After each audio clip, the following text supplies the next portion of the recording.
বিশ্বপিতার 4 ছেলে, সত্য, তেতা, দাপর, কলি। কলি কোন ছেলে? ছোট। অত্যাচারী, অনাচারী, ব্যভিচারী, ভ্রষ্টাচারী, কুলাচারী, চরিত্রহীন, লম্পট হয়ে জন্মালো কলি। কেন? বিশ্বপিতা জেনে গিয়েছিলেন আমার ছোট ছেলেটা কিন্তু ডেঞ্জার হবে।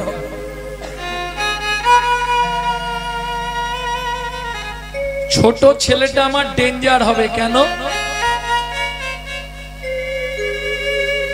আদরে মানুষ হয়েছে, যার জন্যে সত্য, তেতা, দাপর 3 যুগেই হরিনাম দিলেন, প্রেমটা দিলেন না, কেটে রাখলেন। এটাকে বলা হয় উদ্বৃত্ত করা। নাম দিলেন কিন্তু প্রেম দিলেন না।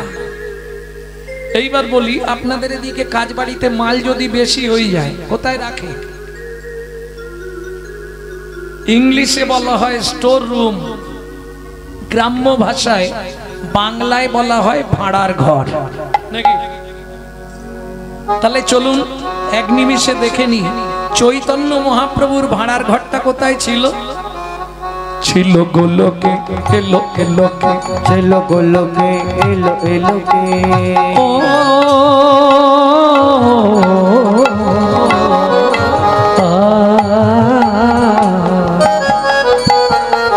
ছিল গোলকে, এলো এলোকে, ছিল গোলকে, এলো এলোকে।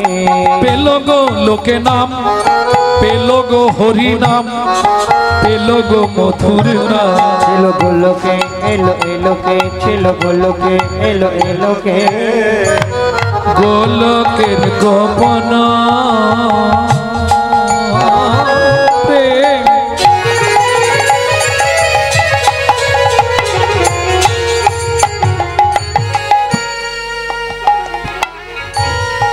কুড়িবানে দান,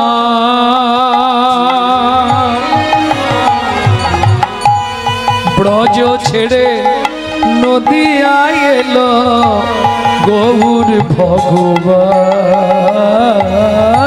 ওই ব্রজ ছেড়ে নদিয়ায় এলো আমার গৌর ভগবান। ও মাইরা, প্রথম সমাজ কি বলেছিলাম? শুধু গল্পই করে যাচ্ছে, গল্পেরা শেষ হচ্ছে। অনেকদিন পর দেখা হয়েছে নাকি? চালিয়ে যাও, কোনো চিন্তা নেই। কিন্তু আমার একটা কথা শুনে না, আর জীবনে কোনোদিন দেখা হয় কি না হয় একটা কথা শুধু শুনে রাখো। হরি ভক্তি বিলাসে বলা আছে, সারা রাত হরিনাম শুনলে 25 ভাগ পুণ্য সঞ্চার হয়। হরিবাসরে একটা আন কথা বললে 75 ভাগ মহাপাপ হয়। আর এটা মাথায় রেখো, ওরে রসনা, পাপ কোনোদিন বাপকেও ছাড়ে না। তার প্রমাণ শতপুত্রের জননী গান্ধারী 18 দিনে 100 সন্তান হারালো। মহাভারতের নায়ক উজ্জ্বল নক্ষত্র গঙ্গা পুত্র ভীষ্ম 54 দিন সরসজ্জায় হাঁ। স্বয়ং ভগবান শ্রীকৃষ্ণকে বেদের হাতে তীর খেয়ে মরতে হলো। স্বয়ং রামচন্দ্রকে সরজু নদীতে গিয়ে সুসাইড করতে হলো। তাহলে যেখানে ভগবান ছাড় পায়নি, আমরা পাবো? গুন্ডিচা দেবী সামান্য পাপের জন্য একদিনে একসঙ্গে 18টা ছেলে মরে গেল। শোনো মা, রাজার পাপে রাজ্য নষ্ট, প্রজারা পায় কষ্ট, আর গিন্নিদের পাপে সংসার নষ্ট, ছেলে পুলে পায় কষ্ট। একটু মাথায় রেখো, এটা হরিবাসর, সিনেমা হল বা যাত্রার মাঠ নয়। এই যে আসনটায় বসার সুযোগ পেয়েছ, এই আসনটা সবাই বসতে পারবে না। সবাই বসতে পেরেছে কি? গ্রামের সব লোক এসেছে কি? হবে না। পূর্ব এটা পরীক্ষিত মহারাজের আসন। এই আসনে বসে 7 দিন হরিকথা শুনেছিলেন পরীক্ষিত মহারাজ। শাস্ত্র বলছে, পূর্ব জন্মের যদি 1 লাভ সুকৃতি রয়, তবে তার ভাগ্যে একদিন হরি নাম হয়।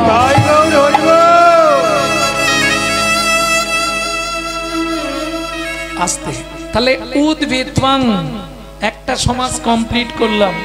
সবাই বুঝে নিয়েছেন? বুঝতে না পারলে এক হাত তুলবেন। আবার বোঝাবো, সারা রাত পড়ে আছে বোঝাবো। নৈবিত্বাং, আরে তোমার চিন্তা নেই, যেই বলেছি সারা রাত বোঝাবো মাইক ম্যানের মুখ এইটুকু হয়ে গেছে। উদ্ভিত্বাং কমপ্লিট হলো। এবার আসবো নৈবিত্তং। তাহলে উদ্ভিত্ত মানে বাঁচিয়ে রাখা, বুঝে নিলেন? কি বাঁচাবেন সেটা তো বলিনি। কি বাঁচাবেন? উদ্ভিত্ত কি করবেন? বললে মানুষ হলো জন্ম কানা, চোখ থাকতেও দেখতে পায় না। আপন ঘরে বোঝাই শোনা, পরে করে লেনা দেনা, এদেরকে ধিক আগে দেনা, যারা গুরুদেবের দেওয়া বস্তু ধরে রাখতে শিখলো না। এটাকে বলে উদ্ভিত্তং, উদ্বৃত্ত করা। এটা দেহতত্ত্ব বললাম। নৈবিত্তং আমাদের নিত্য প্রয়োজন। কি নিত্য প্রয়োজন? চারটে জিনিস, আহার, বিহার, নিদ্রা, মৈথুন। এখন দুটো বাদ দিলেও চলবে, কিন্তু দুটো কম্পালসারি চাই।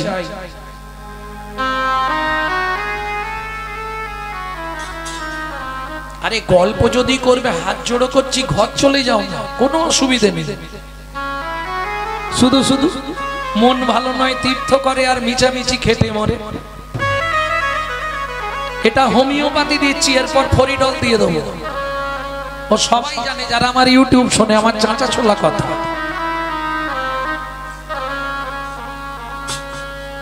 হরিবাসরে এসেছি, একটু শুনবো তো। কালকের রাতটা কেটে গেলে পরশু সকালবেলা একটু বলবো, বলে দিয়ে চলে যাবো। আর দেখা হবে। কে কবে মরিব তাহা কারো নাহি জানা, এক বিন্দু জীবনের ব্যর্থ কাটিও না। খোকা একটু তেল দে তো, স্নান করে আসি। বাবা যা স্নান করতে গেছে আর ফিরে নেই। ছেলে গিয়ে দেখছে পুকুরের ধারেই হরিবোল হয়ে গেছে। কখন কোনা দিনকার শেষ হবে বুঝতেই পারবেন, তখন হাসি সব বন্ধ হয়ে যাবে। কি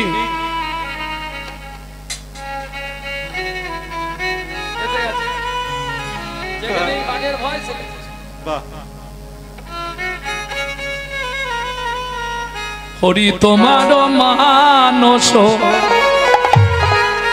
সন্তাপ নাশিতে, ইথে যদি মোর দুঃখ আমার যা হবার তাই হবে, তুমি কেন দুঃখ পাবে, সুখে থাকো ওই হে সুখময়। হরি তোমার মানস সন্তাপ নাশিতে, ইথে যদি মোর দুঃখ। তাহলে নিত্য প্রয়োজন চারটে জিনিস। নিত্য চারটে জিনিসের দরকার, আহার, বিহার, নিদ্রা, মৈথুন। দুটো বাদ দিলেও চলবে, কিন্তু আহার, নিদ্রা এ দুটো চাই। কি মা? গুছিয়ে খেতে হবে আর মন ভরে ঘুমাতে হবে, নালে শরীর ঠিক থাকবে না।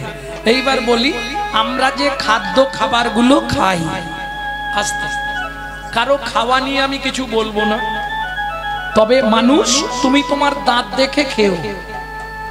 দাঁতের ছবিটা দেখবে আয়নায়, তোমার কি খাওয়া উচিত সেই মতো খেও। পশুর দাঁত যেমন পশুরা তেমনি খায়, মানুষের দাঁত যেমন তারও সেই রকমই খাওয়া উচিত। এবার যে যার বুঝে না। এইবার বলি, আমরা যে যে খাদ্য খাবারগুলো খাই, কার জন্য খাই? দেহটাকে হিষ্টপিষ্ট রাখার জন্য, তাই তো? কিন্তু এটা কি কেউ জানি, এই দেহেতে একজন অর্গানাইজ করছেন, যাকে ইংলিশে বলা হয় অর্গানাইজার। সুইচ মারলে কথা বেরোবে, সুইচ মারলে হাত পা চলবে, নালে সব অফ হয়ে যাবে। তিনি কে? গীতার ভাষায় যাকে বলা হয়েছে আত্মা, রাম। তিনি কিন্তু এই জড়জাগতিক খাদ্য খাবার খায় না, তার খাবার হলো বিশুদ্ধ হরি নামামৃত সুধা রস। প্রশ্ন হবে বিশুদ্ধ বললাম কেন? এইটা আপনাদের সব থেকে ভালো করে শোনার দরকার। জলকে ফিল্টার করলে শুদ্ধ হয়, শুদ্ধকে ফিল্টার করলে পরিশুদ্ধ হয়, পরিশুদ্ধকে ফিল্টার করলে বিশুদ্ধ হয়। হরিনাম শুনলে জীবের কল্যাণ হয়, বাস্তব কথা। কিন্তু ডক্টর বিধানচন্দ্র রায় বলতেন দুধ খেলে শরীরের 32 রকম ভিটামিন জন্মায়, কিন্তু দুধটা যদি বিড়ালের মুখ দেওয়া হয় ভিটামিন হবে? ও তো ডিপথোরিয়া হয়ে মরবে। তাহলে হরিনাম শুনলে জীবের কল্যাণ হয়। যদি আচারী ভক্ত বৈষ্ণবের মুখের হরি কথা হয়, অনাচারী ব্যক্তির মুখে হরি কথা শোনা সর্প উচ্ছিষ্ট সমদুগ্ধং। সাপের এঁটো করা দুধ খেলে যেমন তোমার ভেতর দিয়ে বিষক্রিয়া করবে, অনাচারী ব্যক্তি যারা অখাদ্য কুখাদ্য খায় আবার হরিনাম করে বেড়ায়, তাদের মুখে হরিনাম সাপের এঁটো করা দুধ খাওয়ার মতো বিষক্রিয়া হবে। সারা রাত হরিনাম শুনবে, সকালে গিয়ে মারামারি বাঁধবে। তাহলে বুঝে নেওয়া গেল নৈবেদ্যং আমাদের নিত্য কি প্রয়োজন। আসতে চৈতন্য চরিতামৃত যখন লিখছেন কৃষ্ণদাস কবিরাজ গোস্বামী ঠাকুর মহাশয়, তখন তার বয়স কত জানেন? 80 বছর। থরথর থরথর করছে। মহাপ্রভু বলছে কৃষ্ণদাস দয়াময়, আমি তোমায় শক্তি দিচ্ছি, তুমি আমার কথা লেখো। আদি লীলায় 6টা লাইন মোটা কালি দিয়ে লিখে দাও, যেটা জীবের নৈতিক কর্তব্য, মৃত্যুর আগে পর্যন্ত কাজে লাগবে। এই 6টা লাইন সবাই একটু হৃদয়ঙ্গম করে নিন, মরার আগের দিন পর্যন্ত লাগবে। ভয় ভাবনা ভরসা কতদিন? 40 পেরোলেই ভরসা, হ্যান করেঙ্গা ত্যান করেঙ্গা, আমি কিনাই কি হয়ে গেছি ভগবান আমি, ওটা 40-40-এর পর দেখবে আস্তে আস্তে ধোঁকবে। কি যৌবন যখনই শেষ, এবার দেখবেন বাঁক নিতে শুরু হয়ে গেছে, বেশি দিনের জন্য নয়। আর কাল একটা কথা বলেছিলাম মনে আছে তো, যত করবি চালাকি যাবার আগে বিছানায় ফেলে রগড়ে রগড়ে মারবো, তখন বুঝবি চালাকি। এটা জেনে রেখো। ভক্তি বিনোদ ঠাকুর বলছে সকলে সম্মান করিতে সকতি দেহনাথ যথাযথ। একটা জীবের মধ্যেই কৃষ্ণের অধিষ্ঠান, এই জ্ঞান করে তোমাকে চলতে হবে। খেয়াল রেখো জীবনে দুটো অপরাধ না করে ফেলো, এক নাম অপরাধ আর দ্বিতীয় কোন বৈষ্ণব চরণে অপরাধ। তাহলে লাইফে তুমি জীবনেও জায়গায় পৌঁছাতে পারবে না। বৈষ্ণব চরণে হয় যদি ক্ষুদ্র অপরাধ, মহা মহাভজনের পড়ি যায় বাদ। তাহলে নিত্য কি প্রয়োজন? নৈবেদ্যং 6টা লাইন বলছি চৈতন্য চরিতামৃতের আদি লীলা থেকে। সাথে পাঁচে মিলি নিজ দাঁড়িতে বসিয়া, সাথে পাঁচে মিলি নিজ দাঁড়িতে বসিয়া, কীর্তন করো সবে করো তালি দিয়া, কীর্তন করো সবে করো তালি দিয়া। ও প্রভু কি গাইব, কি গাইব? 16 নাম 32 অক্ষর হয় মহামন্ত্র, 16 নাম 32 অক্ষর হয় মহামন্ত্র। যাইয়া গৃহেতে জপ হইয়া স্বতন্ত্র, তুমি যাইয়া গৃহেতে জপ হইয়া স্বতন্ত্র। আচ্ছা প্রভু, আমরা তো কলির জীব, কোনো নিয়ম আছে? খাইতে শুইতে নাম লবে যথা তথা, খাইতে শুইতে নাম লবে যথা তথা, স্থান কাল পাত্র নাই নিয়ম বিধি তথা।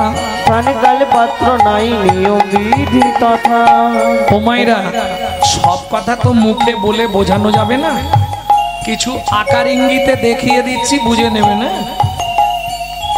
সময় পেলেই গাইবে, সময় পেলেই গাইবে, সময় পেলেই গাইবে, সময় পেলেই গাইবে, সময় পেলেই গাইবে, সময় পেলেই গাইবে, কাম কামনা দূরে যাবে, সময় পেলেই গাইবে, কামনা দূরে যাবে, সময় পেলেই গাইবে, কাম কামনা দূরে যাবে, সময় পেলেই গাইবে, কামনা দূরে যাবে, তোমার প্রেমানন্দের উদয় হবে, কামনা দূরে যাবে, প্রেমানন্দের উদয় হবে, কামনা দূরে যাবে, কামনা দূরে যাবে, কামনা দূরে যাবে, সময় পেলেই গাইবে, সময় পেলেই গাইবে।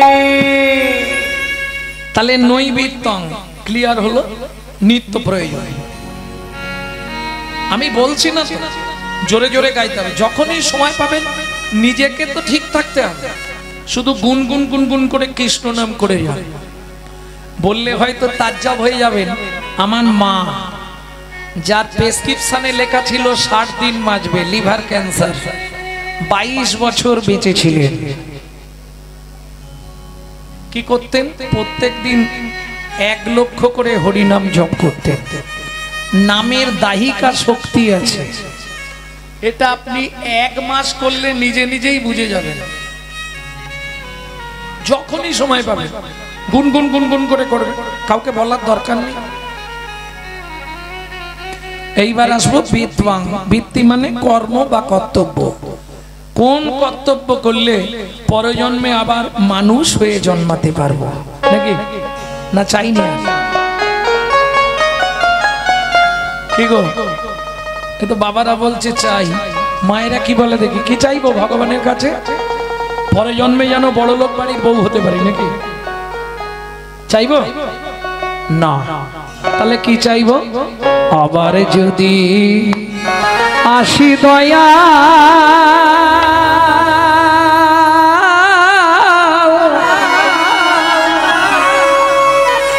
এ ভব সংসারে,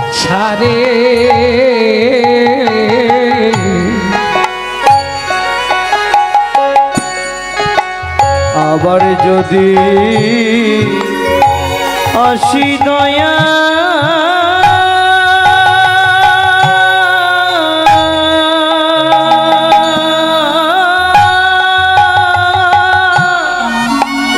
এই ভব সংসারে,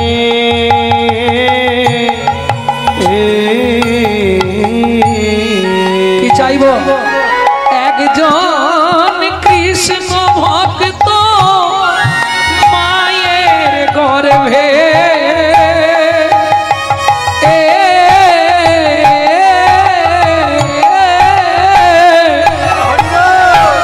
জন্ম দিও মোরে,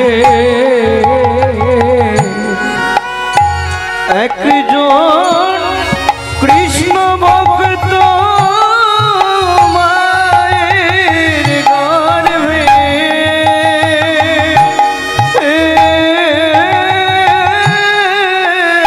জন্ম দিও মোরে,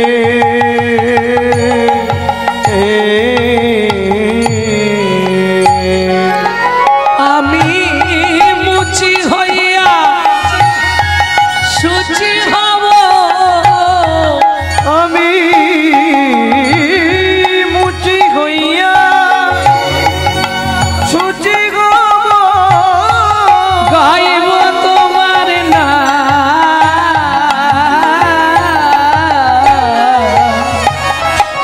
তোমার মতো নেই কো আপন জান, ও দয়াল রে তোমার মতো নেই গো আপন জন, দয়াল রে তোমার মতো নেই গো আপন জন।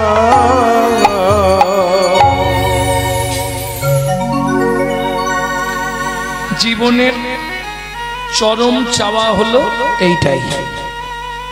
আবার যদি আমার জন্ম হয়, ভগবান যাই করি আমাকে একজন কৃষ্ণ ভক্ত মায়ের গর্ভে জন্ম দিও। কেন? আমি ব্রাহ্মণ চাই না, ব্রাহ্মণ কুল চাই না, ক্ষত্রিয় বৈশ্য হতে চাই না, আমাকে নিকৃষ্ট কুলে জন্ম দিও, মুচির ঘরে জন্ম দিও, তাতে দুঃখ নেই, কিন্তু মা যেন হয় কৃষ্ণ ভক্ত। কি লাভ হবে তাতে? ও ভগবান, আমি যদি সংসারের চাপে তোমায় ডাকার সময় না পাই, তাতেও হয়ে যাবে। কি হবে? নিত্য নিত্য প্রসাদ পাবো, নিত্য নিত্য প্রসাদ পাবো, প্রসাদ পেয়ে উদ্ধার হব।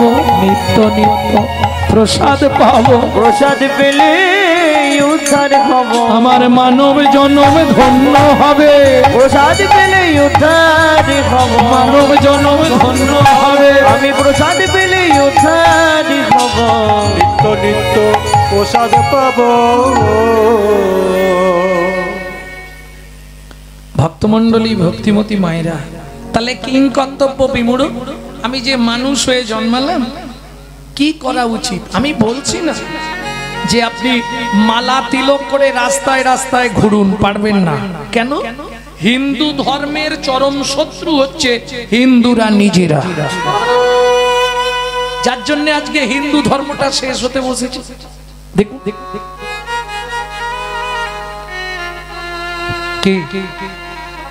আপনি বাড়িতে হরিনাম করবেন, পাশের বাড়ি থেকে অবজেকশন দেবে, ঘুম নষ্ট করে দিচ্ছে, তাই না? অনুষ্ঠান মিটে গেলেই সমালোচনা শুরু হবে।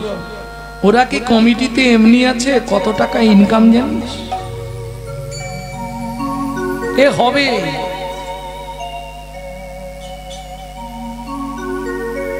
এর জন্যই মহাপ্রভু করলেন কালীয় দমন।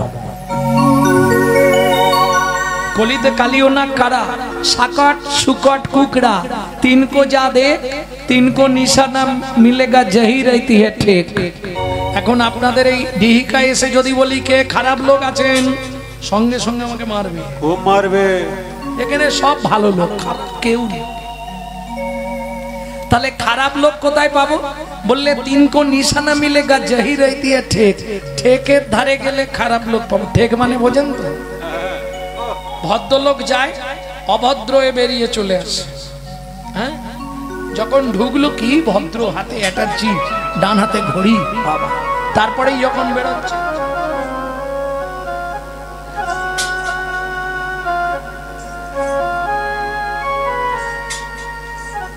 বুঝলেন না? বুঝতে পেরেছেন? নিতাই গৌর হরি বল। তাজ্জব হয়ে যাবেন, জগাই মাথায় প্রত্যেক দিন 80 হাঁড়ি করে মদ খেত। লিখে নিন, ভিডিও হচ্ছে, ভিডিওর সামনে বলে দিচ্ছি কোথায় লেখা আছে। চৈতন্য ভাগবতে বৃন্দাবন দাস ঠাকুরের কলম আছে। নিত্য 80 হাঁড়ি করে মদ খেত জগাই মাথায়। ভাবু, নিত্যানন্দকে ডেকে মহাপ্রভু বললেন, দাদা, জীবনে একটা উপকার যদি তুমি করতে পারো, তাহলে আমি তোমার কাছে ঋণী থাকবো। এই ভাই হাত নাবা, ওইভাবে বলতে হয় না, বল কি করতে হবে। নয়নে দেখিবে দেখিবে যারে, মধুর কৃষ্ণ নাম দেবে তারে, কৃষ্ণ নাম দেবে তারে। দাদা কেহ নামে, কেহ নামে বঞ্চিত নাহি হয়। দাদা কেহ নামে বঞ্চিত নাহি হয়। কেহ নামে বঞ্চিত নাহি, কেহ নামে বঞ্চিত নাহি হয়। ভক্তমণ্ডলী, ভক্তিমতী মায়েরা, ঠিক আছে, একা যাব না ভাই। কে বলছে? নিত্যানন্দ। কেন একা যাবে না? শোন ভাই, আমার কথাটা শুন। কলির জীব যা দুষ্টু, যদি আমাকে বেঁধে রেখে দেয় তুই তো খবর পাবি না, তাহলে আরেকজনকে দে, যখনই আমাকে বাঁধবে কেউ, ও তোকে খবরটা দেবে। ঠিক আছে হরিদাস, তুমি যাবে দাদার পাশ। কেমন? যাও। এত শুনি দাদা সবাইকে দেবে কিন্তু, তবে শোনো একটা কথা বলে, খুব মন দিয়ে শুনবে, তেলো মাথায় যেন তেল দিও না, রুকু মাথায় দিও। মানেটা বুঝলেন? যারা হরিনাম করে না, হরিনাম শোনে না, হরিনাম শুনলে ঘরের দরজা বন্ধ করে দেয়, কানে আঙুল দেয়, তাদেরকে গিয়ে হরিনাম দাও, চলে যাও। মানে সাকাট সুকাট কুকরা পাষণ্ড। সাকাট মানে হরিনাম বিদ্বেষী, কুকরা মানে যারা কুকুরের মতো আন কথায় ঘেউ ঘেউ করে, হরি কথা বলে না। বুঝে নিলেন? এত শুনি নিত্যানন্দ হরিদাসে লইয়া, এত শুনি নিত্যানন্দ হরিদাসে লইয়া, ব্রহ্মার দুর্লভ প্রেম দিলেন যাচিয়া, ব্রহ্মার দুর্লভ প্রেমে দিলেন যাচিয়া, ভাসালো ভাসালো ভাসালো ভাসালো, হরিনাম প্রেমের বন্যায় জগৎ ভাসালো ভাসালো, হরিনাম প্রেমের বন্যায় জগৎ, বলি উঁচু নিচু যত ছিল, প্রেমের বন্যায় জগৎ, হরি হরি হরি রাম প্রেমের বন্যায় জগৎ, নিচু যত ছিল প্রেমের বন্যায় জগৎ, নিচু যত ছিল রাম প্রেমের বন্যায় জগৎ, ভাসালো ভাসালো। ভাসালো ভাসালো। এইবার চলুন। হেনকালে পথে দেখে দুই মাতোয়া,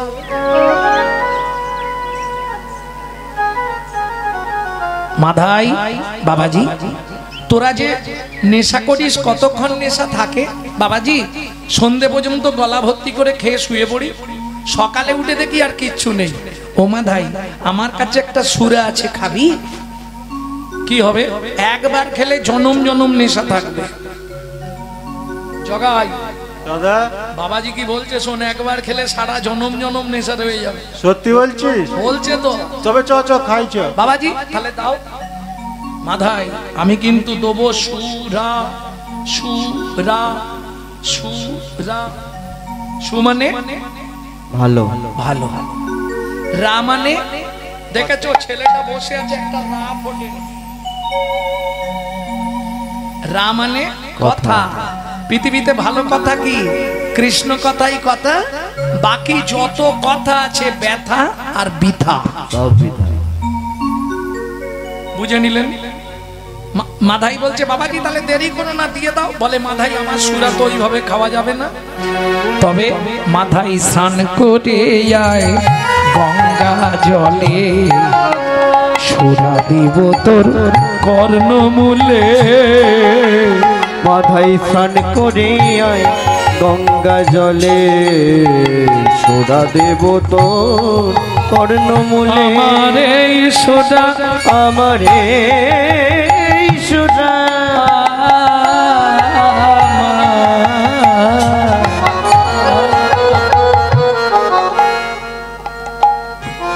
আমার এই সোডা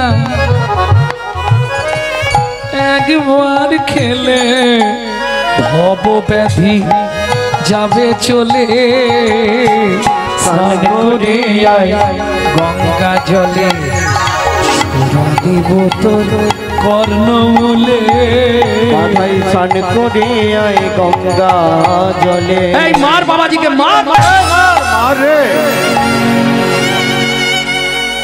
ও মাইরা, নিত্যানন্দ প্রভু কি খারাপ কথাটা বলেছে, এতেই মাথায় মেরে কপাল ফাটিয়ে দিল। এটা মেনে নেওয়া যাবে? ওরে রসনা, পাপ কোনদিন বাপকেও ছাড়ে না। এইবার শুনুন, আগের ঘটনাটা শুনুন, কি হয়েছিল, কেন মাধাই মারলো আজকে বলবো? একটু শুনে নিন মায়েরা, কেন মাধাই মেরে নিত্যানন্দের কপাল ফাটিয়ে দিয়েছিল, কেন, কারণটা কি? একটা মেয়ে পরিভ্রমণ করছে বনের মধ্যে, একটি ছেলেকে দেখে বললে শুনছো কি, আমি তোমাকে বিয়ে করতে চাই। বলে দেখো আমি তো কোনোদিন বিয়ে করিনি। বলে শোনো না, আমি তোমার দাদাকে মনে মনে ভালোবেসেছিলাম, কিন্তু শুনলাম তোমার দাদার ঘরে বউ আছে, তাহলে এখন তোমাকে বিয়ে করতে চাই। কি করে বিয়ে করতে হয়? বলে শোনো, আমি সিঁদুর কৌটো চুরি করে এনেছি, তুমি কপালে একটু সিঁথিতে একটু লাগিয়ে দাও, তারপরেই আমি তোমার স্ত্রী, তুমি আমার স্বামী। ভদ্রলোক বলে তাহলে দেরি করে লাভ নেই, হয়ে যাক।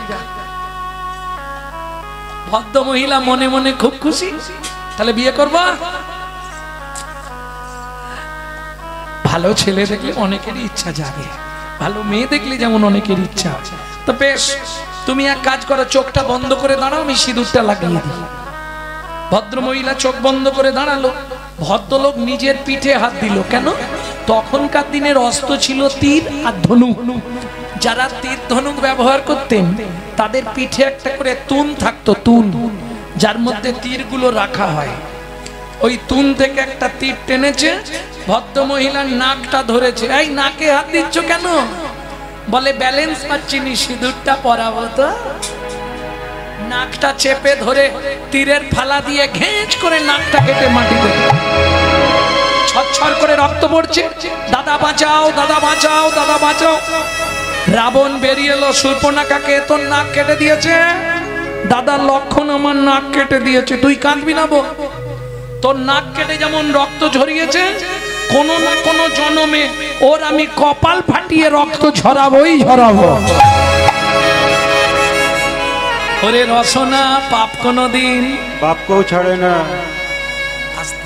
একদিনের রাগ নয়। আর একটা পয়েন্ট বলবো, বলবো কি? রুক্মিণী মনে প্রাণে কৃষ্ণকে ভালোবাসত।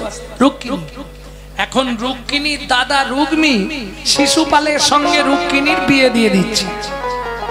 রুক্মিণী একটা চিঠি লিখে আর যে শিব মন্দিরে পুজো করত ব্রাহ্মণ, তাকে দিয়ে কৃষ্ণের কাছে পাঠিয়ে দিয়েছে।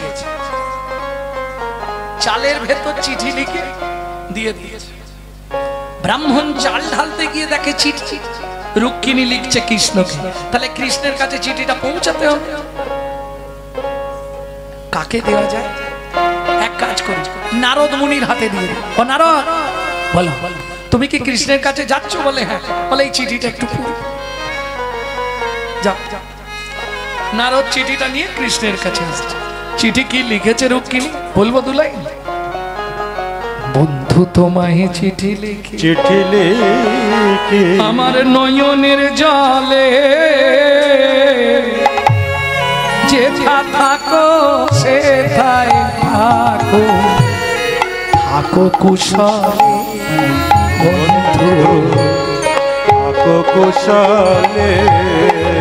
আমার দেহ মন প্রাণ জীবনে যৌবন, আমার দেহ মন প্রাণ জীবন যৌবন, দিলাম চরণ কমলে, বুঝে নিও মনের কথা, লিখলাম চোখের জলে। বন্ধু লিখলাম চোখের জলে। চিঠি পড়ে ভগবান শ্রীকৃষ্ণ আর দেরি করলেন না, রথে চেপে চললেন রুক্মিণীকে উদ্ধার করতে। গিয়ে দেখে শিশুপাল বর্ষে যে দাঁড়িয়ে আছে।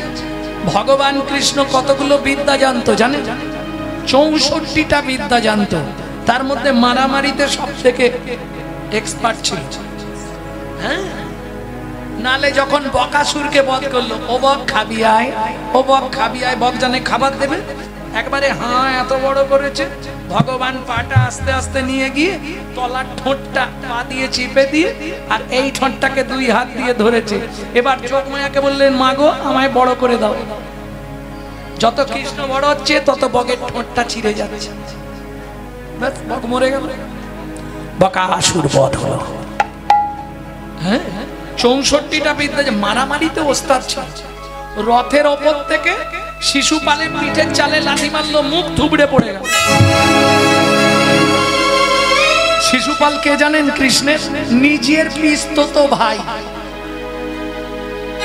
শিশুপালের মা কৃষ্ণের হাত দুটো ধরে বলেছিল, কৃষ্ণ তোর কাছে আমার একটাই নিবেদন, আমার ছেলে মোটেই ভালো নয় বাবা, ও শত অপরাধ করলেও ক্ষমা করে দিস। 100টা অপরাধ, মা বলছে কি শত অপরাধ করলেও ক্ষমা করে দিস? মানে ছেলে আমার যাই করুক কৃষ্ণ কিছু বলবেন। আর কৃষ্ণ তো চালাক, একটা একটা করে গুনে যাচ্ছে কটা অপরাধ করছিস। যেই 100টা কমপ্লিট, 1 নম্বর অপরাধটা যেই করেছে দিল শিশুপালকে।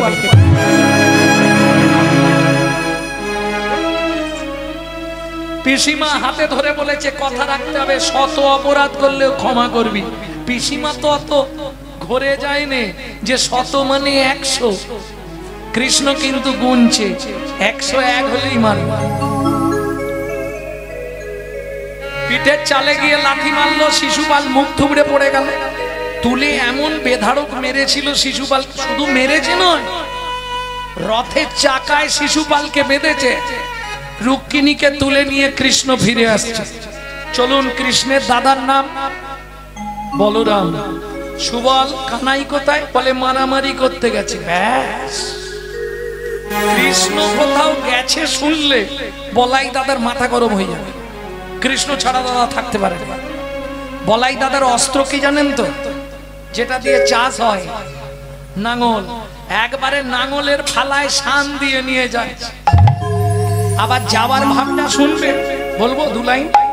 নব নটোবর নীলাম্বর, নব নটোবর নীলাম্বর, লম্বে ঝম্পে আও লম্বে ঝম্পে আরে, মদে মাতল মুঞ্জর গতি, মদে মাতল মুঞ্জরাগতি, উলটি পালটি যাও, উলটি পালটি যাও।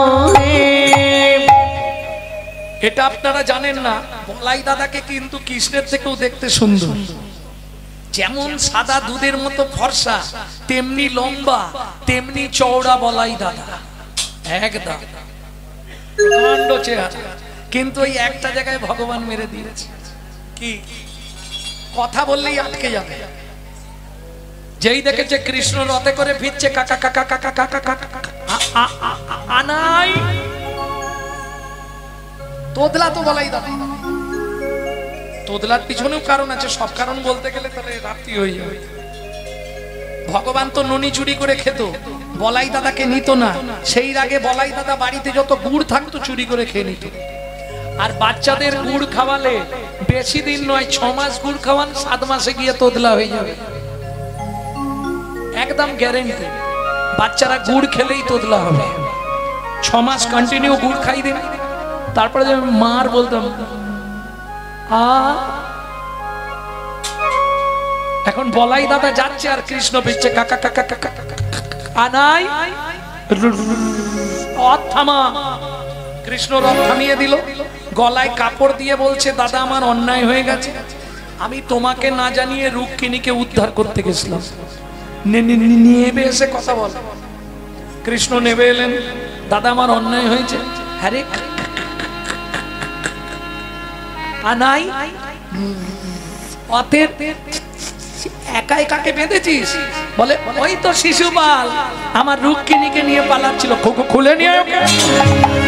কিছু কিছু মনে করবেন না, তোদলাদা যদি রেগে যায় আর কথা বলতে পারবে না, খালি হাত ফালা খুকু খুকু,